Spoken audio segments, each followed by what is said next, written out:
This year's theme is New Opportunities and Innovation through South-South and Triangular Cooperation. What would you like people to know about this special day, and what are some of the current challenges among countries in the Global South? Thank you very much, Elaine. For us, the UN Day for South-South cooperation is a kind of constant reminder about the importance of this development cooperation modality.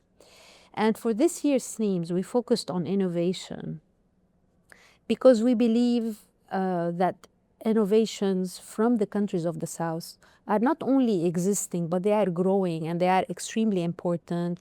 And we need to find mechanisms and systems, including through the multilateral system, to see how we can support them to grow and thrive and be the bridge, the accelerator for the SDGs. Part of this also goes to calling for turning promises into progress. Explain what that means. I mean, as you all know, the progress towards achieving the SDGs is not, we are still lagging behind on many fronts, right? We're on 20% or even less in terms of achieving some of the targets. But the important thing in this whole phenomena is to also acknowledge that South-South cooperation is a gradual thing. It's something that you need to nurture. It's something that should become part of the DNA of development cooperation. I know we keep saying that this is a complement to the traditional way of doing development cooperation, but I do believe that it should become central to the work that we are doing as UN system, but also as development actors. And it needs to be also more inclusive, to also bring on board additional key actors who bring diverse types of experiences, of knowledge that we need to cater for. Your office recently released a report called Bridging Horizons and Continents, partly about understanding the evolving dynamics of cooperation.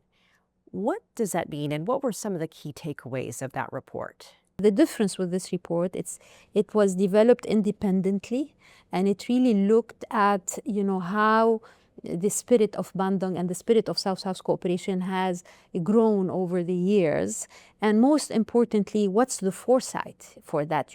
What do the trends tell us in terms of what could be achieved, what transformation could be achieved through South-South and triangular cooperation, including, cross-regional and across the different continents.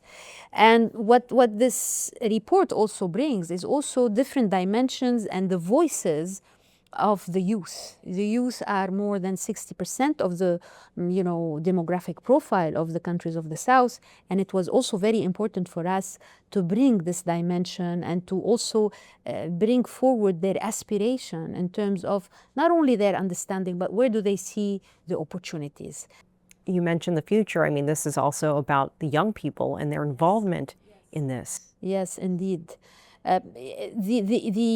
The power that young people bring to the whole development cooperation is immense.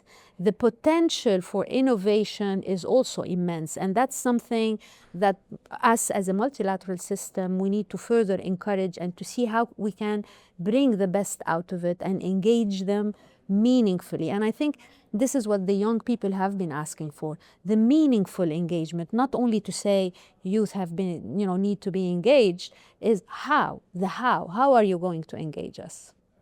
This is also a very important time here at UN headquarters with the 80th session of the General Assembly getting underway. How do you hope that these messages get across, given everything else that is happening in the world? The agenda is loaded, as you all know, and I think the world is going through extremely challenging times, you're right, whether geopolitically or from a financial sustainability perspective. I think the countries are really, struggling to see what would be the best ways to overcome these challenges. And we have seen, that South-South and triangle cooperation have been really playing a major role in transforming this reality. We have a long-standing relationship with China, for example, whereby we have seen that transformation in many ways. We have seen this transformation. Recently, we have done some deep dives in preparation for the conference on the landlocked countries, whereby we looked into 5 landlocked countries and how South-South cooperation has really transformed certain contexts in development, such in Ethiopia, in Rwanda, in Tajikistan, and many other countries. So for us, it is very important that with this General Assembly, to really look into all ways of advancing accelerating the Sustainable Development Goals.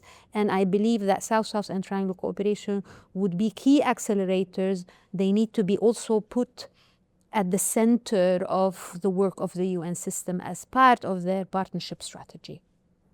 China is often a voice for the global South. How significant is China's role in South-South cooperation?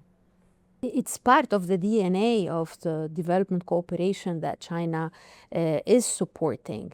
Since the initiation of this office, China has been a key supporter and collaborator for this office. We have seen this advancement in concrete examples. Our collaboration with China dates back to the early 70s. Following the establishment of this office, we will be launching during the GA the new phase for our collaboration with China, a partnership or a framework collaboration that will really capitalize and build on previous successes, but also will aim at addressing all of the challenges that the countries of the South are struggling with, including digital, including disaster risk management, including catering for the needs of the youth. The importance of this collaboration is also learning from China and China's experience and institutions on how to go about things. I have visited during my assignment with the Office China twice, and every time I was really amazed at the advancement and the progress that China is offering, even through our collaboration to the countries of the South. We have been working with China on supporting e-commerce platforms, and it has been unbelievably impactful for those participants wanting to learn from the experience of China in advancing trade, in advancing their economic development through such platforms and such experiences. We have also witnessed how the expertise of China in power generation at the local level and engaging the local communities, the use of technologies and artificial intelligence. Also, what stuck in my mind is this collaboration between Hangzhou and Santiago in terms of managing the transport sector using digital technology, and so on and so forth. It's endless, really. Dima Al-Khatib, thank you for joining us. Thank you very much. Thank you.